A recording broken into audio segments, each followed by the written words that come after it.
अब्बू आप फिक्र ना करें, कब आना है आपके निकाह में? फिर अब्बू कहने लगा, परसों शाम को। मैंने कहा, अब्बू परसों तो हमने यहाँ पर नहीं होना, हम कराची जा रहे हैं, ज़रूरी किसी काम से। हम 2-3 दिन में वापस आ जाएंगे। फिर मेरा अब्बू कहने लगा कि कराची खैरियत है, क्या काम है? फिर मैंने कहा, अब्बू सारी फैमिली कराची शिफ्ट हो रही है। फिर मेरा अब्बू उदास हो गया और फिर हम दोनों भाई घर वापस आ गए। घर आए तो रात हो चुकी थी और मेरी अम्मी की तबीयत पहले से बेहतर हो चुकी थी। फिर मैंने अपनी अम्मी को चौधरी की बात बताई कि चौधरी कह रहा था अगली किश्त जब भी लेने आना तो अपनी अम्मी को लेके आना। फिर मेरी अम्मी कहने लगी, नहीं मैं चौधरी के पास नहीं जाऊंगी। मैंने कहा, अम्मी एक दफ़ा चली जाए ना। मेरी अम्मी कहने लगी, हमने ज़मीन बेची है तो पैसे मिल रहे हैं, कौन सा फ्री के पैसे दे रहा है चौधरी। बस दफ़ा करो इसको, जाओ तुम दोनों भाई जाके सो जाओ। फिर मेरा भाई काशिफ कहने लगा, भाई चौधरी क्यों अम्मी को बुला रहा है? अंगूठे ही लगवाने हैं ना, वो हमें पेपर दे देगा, हम घर आके अम्मी से अंगूठा लगवा के उसे दे देंगे। फिर मैंने सोचा चलो बाद की बाद में देखी जाएगी, और फिर हम सब घरवाले अपनी अपनी जगह पे सो गए। मैं बाहर अपने सहन में चारपाई बिछा के सो गया और 1 करोड़ रुपए अम्मी ने कहीं छुपा कर रख दिए। अब मैं रात को सोते हुए अपने बिस्तर पर यही सोच रहा था कि सुबह 1 करोड़ रुपए आ गए हैं, कुछ पैसे बैंक में जमा करवाऊंगा, कुछ अपने मोबाइल अकाउंट यानी कि जैज़ कैश में डलवाऊंगा और फिर हम कराची चले जाएंगे। फिर मैं सोचने लगा, कराची जा तो रहा हूं, वहां किसी दोस्त को भी मिल लूंगा। मेरे असल में कराची बहुत सारे दोस्त भी गए हुए थे। और फिर मैंने ये भी सोचा, एक मेरा दोस्त था जो मेरा राजदार था, हम यहाँ गांव में इकट्ठे मिलके जो भी शिकार करते वो खाते थे। शिकार समझ रहे हैं ना? अब वो कराची चला गया। मेरी उससे वक्फे वक्फे से बात होती थी और वो मुझे बताता था कि कराची एक जगह होटल है, वहाँ पे कमरा भी मिलता है और फिर वो भी पूरी रात के लिए 25,000 रुपये लेते हैं। फिर मैंने सोचा कि इतने पैसे आ गए हैं तो उसको भी मिल लूँगा। बस फिर मेरी आंख लग गई। अब मैं सोया हुआ था, मेरी बहन मुझे रात को उठाने आ गई। मैंने घड़ी की तरफ देखा तो 3 बज रहे थे। मैंने कहा कि किंजा क्या हुआ, सब खैरियत है? मेरी बहन कहने लगी, भाई वो अम्मी ने मेन दरवाजे को ताला लगा दिया है।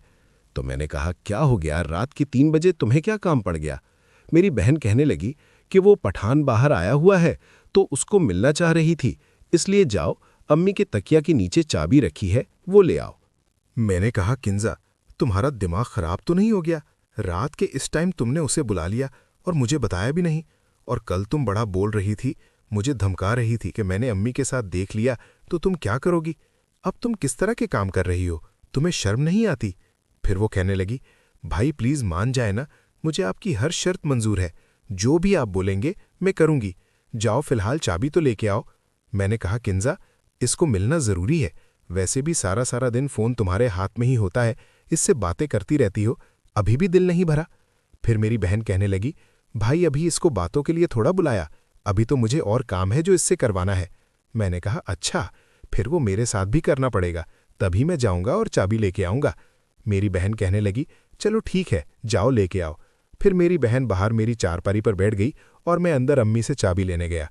अब रात के इस वक्त अम्मी से डायरेक्ट चाबी मांग तो नहीं सकता था, जाहिर है वो मुझसे सवाल जवाब पूछती कि रात के 3 बजे मुझे क्या काम पड़ गया, इसलिए चोरी छुपके से वो चाबी उठाने वाला था। मैंने देखा तो मेरी अम्मी सो रही थी और मैंने आराम से तकिया के नीचे से वो चाबी उठाना चाही और फिर एकदम मेरी अम्मी की आंख खुल गई। मुझे कहने लगी, यूसुफ तुम इस वक्त यहाँ क्या हुआ, सब खैरियत है? अब मैं हवास बाख्ता हो गया कि मैं क्या जवाब दूं। थोड़ी देर सोचने के बाद मैंने कहा, हाँ वो मुझे चाबी चाहिए थी, बाहर जाना है। वो कहने लगी, क्यों, क्या काम पड़ गया तुम्हें रात के इस टाइम? मैंने कहा, असल में अम्मी वो आप सुबह देर से उठती हैं तो मैंने जल्दी जाना है, अपनी दुकान का पता करना है और फिर मैं कल कराची निकल जाऊंगा, इसलिए दुकान की देखभाल के लिए मैं सुबह 6-7 बजे जाऊंगा। फिर मेरी अम्मी कहने लगी, तुम दुकान 6-7 बजे तो नहीं खोलते, 8 बजे ही तुम्हारी दुकान खुलती आ रही है। सच सच बताओ यूसुफ, क्या हुआ तुम्हें, चाबी क्यों चाहिए? क्योंकि मेरे बात करने के अंदाज से अम्मी समझ गई थीं। फिर मेरे दिमाग में बहुत ज़बरदस्त आइडिया आया। मैंने कहा, इससे पहले कि किंजा मुझे फंसाए, मैं ही उसे फंसा देता हूं, और वैसे भी अम्मी मेरी राजदार बन गई थीं। फिर मैंने कहा, अम्मी आप ठीक समझ रही हैं, बात कुछ और है, लेकिन मैं अभी आपको नहीं बता सकता, आप मुझे चाबी दें, मैं कल आपको बताता हूं। अब मैं समझ गया था कि अम्मी मुझे चाबी नहीं देंगी और ना ही अब किंजा का काम होगा। फिर मैंने कहा, अच्छा अम्मी कोई बात नहीं, चाबी भी रख लें। मैं फिर एकदम पलटी मारे बात बताने ही लगा था, और फिर मैंने सोचा कि अभी सही वक्त नहीं है, कराची चल के बताऊंगा। फिर मैंने अम्मी को कहा, अम्मी आप तसल्ली से सो जाएं, कल सुबह मिल के बात करते हैं। मेरी अम्मी कहने लगीं, क्या हुआ अभी बताओ। मैंने कहा, नहीं कोई ख़ास बात नहीं, बस मुझे चाबी चाहिए थी, मैं बाहर जाना चाहता था, किसी को मिलना चाहता था। अब मैंने अम्मी को सीधा झूठ बोल दिया था। फिर मैं कमरे से बाहर निकल आया और अपनी बहन किंजा को इशारे से कहने लगा कि जल्दी बाथरूम में घुस जाओ। वो भी शायद मेरा इशारा समझ गई और फिर मैं चारपाई पे आके बैठा ही था। 5 मिनट बाद अम्मी भी बाहर आ गईं। अब रात के 3 बज गए थे। शायद मेरी अम्मी को वहम हो गया था। न जाने कौन सी ऐसी बात है कि मैं रात के 3 बजे चाबी ले रहा हूं। अब मैं बुरी तरह फंस गया था। मैं परेशान था कि अम्मी को क्या बोलूं, और फिर मेरे दिमाग में आइडिया आया। अम्मी मुझसे कहने लगीं, बताओ यूसुफ, मुझे क्यों तुम चाबी लेने आए थे रात के इस वक्त। फिर मेरी बहन किंजा भी बाथरूम से निकल के कमरे में चली गई। फिर मेरी अम्मी कहने लगीं कि ये कब से बाथरूम में गई है। मैंने कहा, अम्मी मुझे नहीं पता। अब मेरी अम्मी मुझ पे शक करने लगीं कि शायद किंजा और मेरे बीच कुछ चल रहा है। मैंने कहा, नहीं अम्मी, आप जो सोच रही हैं वैसा कुछ नहीं है। फिर मैंने कहा, अम्मी मैंने असल में चाबी इसलिए आपसे मांगी थी, मैं एक लड़की से मोहब्बत करता हूं और आपको तो पता है कि कल हम कराची जा रहे हैं। मेरी अम्मी कहने लगीं, हाँ किससे मोहब्बत करते हो। मैंने कहा, अम्मी उसी आलिया से जिसने आपसे बात की थी, शादी की। फिर मेरी अम्मी कहने लगीं, यूसुफ तुम तो उस दिन कह रहे थे तुम उससे मोहब्बत नहीं करते, और आज तुम कह रहे हो तुम उससे मोहब्बत करते हो। मैंने कहा, हाँ अम्मी, मोहब्बत नहीं करता, बस आखिरी दफ़ा उसको मिलना चाहता था, और रात को मुझे नींद नहीं आ रही थी, मुझे शदीद तलब महसूस हो रही थी, और फिर आपकी भी तबीयत ठीक नहीं। चौधरी ने आपके साथ इतना बुरा जो किया, इसलिए मैं आपको भी नहीं बोल सकता था, इसलिए अपनी तलब पूरी करने उसके पास जा रहा था।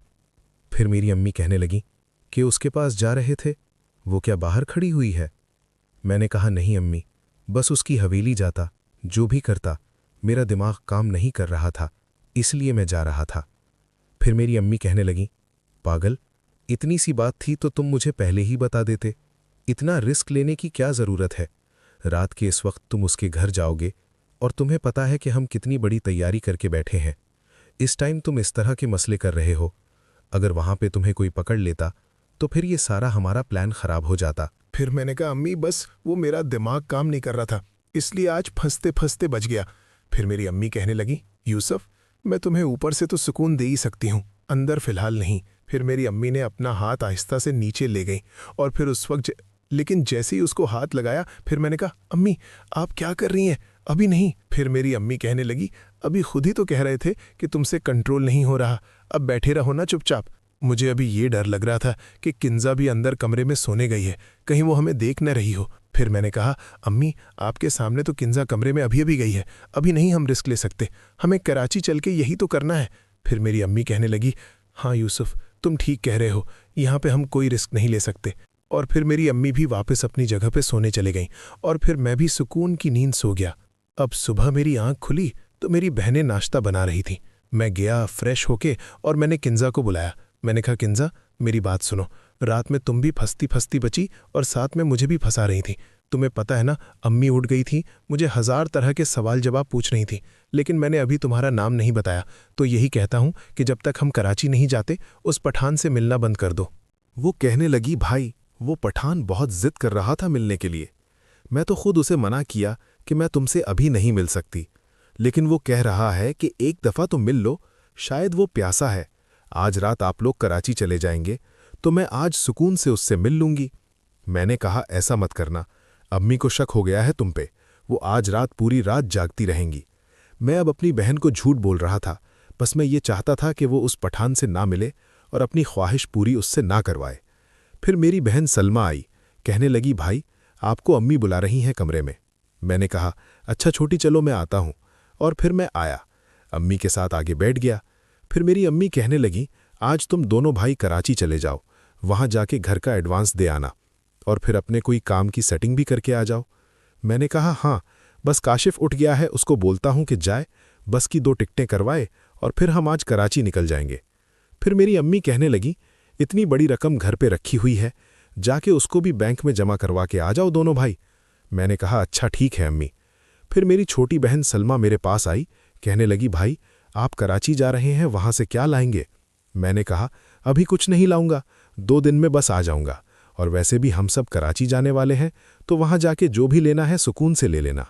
फिर मेरी अम्मी भी कहने लगी, हाँ सलमा, हम 5-6 दिन तक कराची चले जाएंगे, तुम दोनों को जो भी चाहिए होगा मैं तुम्हें दूंगी। फिर मेरी अम्मी कहने लगी, यूसुफ, तुमसे एक बात भी करने थी, किंजा के बारे में। अब जैसे ही मेरी अम्मी ने किंजा का नाम लिया, मेरे चेहरे पर पसीना छूटने लगा।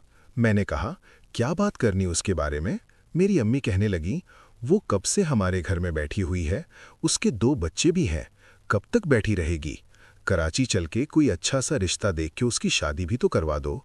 मैंने कहा, हाँ हाँ अम्मी, बेफिक्र हो जाएं, मैंने भी यही सोच रखा है कि कराची जाके पहला काम हम यही करेंगे। फिर मेरी अम्मी कहने लगी कि रिश्ता ढूंढना मिल गया, वरना ठीक है, मेरी खाला का बेटा।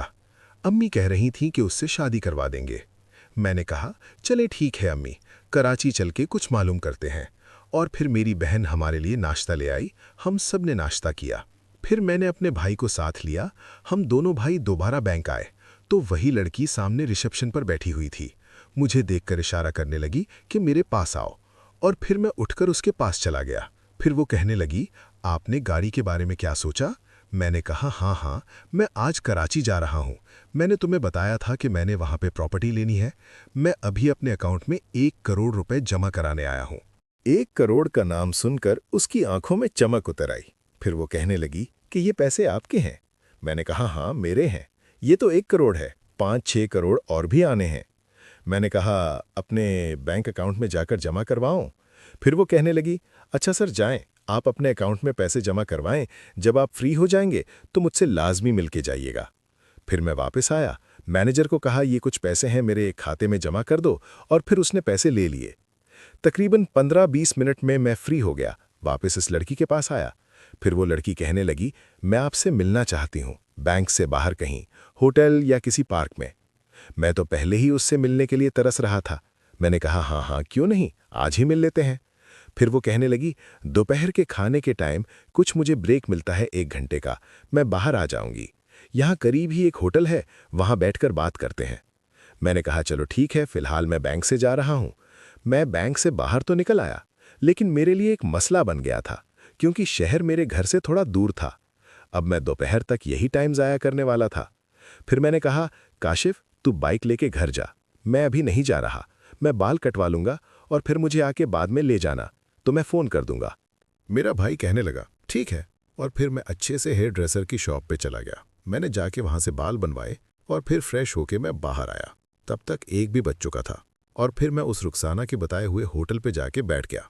थोड़ी ही देर गुजरी थी कि रुखसाना मुझे चलते हुए नजर आई। मैं समझ गया था रुखसाना मुझसे क्यों इम्प्रेस है, वो मेरे पैसों की वजह से मुझसे इम्प्रेस हो रही थी। फिर वो आई, आके मेरे साथ टेबल पे बैठ गई, कुछ देर खामोश बैठी रही।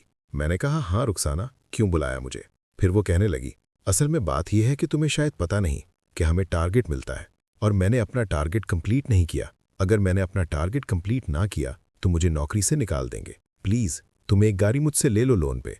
अब उसकी दुखती नस पे मेरा हाथ आ चुका था, जिससे मैं भरपूर फायदा उठाने वाला था। मैंने कहा, टारगेट? मुझे तो इस चीज की नॉलेज नहीं। वो कहने लगी, नौकरी पे रहने के लिए टारगेट पूरा करना पड़ता है। इस महीने का टारगेट अभी कंप्लीट नहीं हुआ। यूसुफ तुम मुझसे गाड़ी ले लो, मेरी नौकरी बच जाएगी। उसका एक बेटा भी था और वो शादीशुदा थी। मुझे अपने बेटे की तस्वीर दिखाने लगी। उसका घर वहीं शहर में था।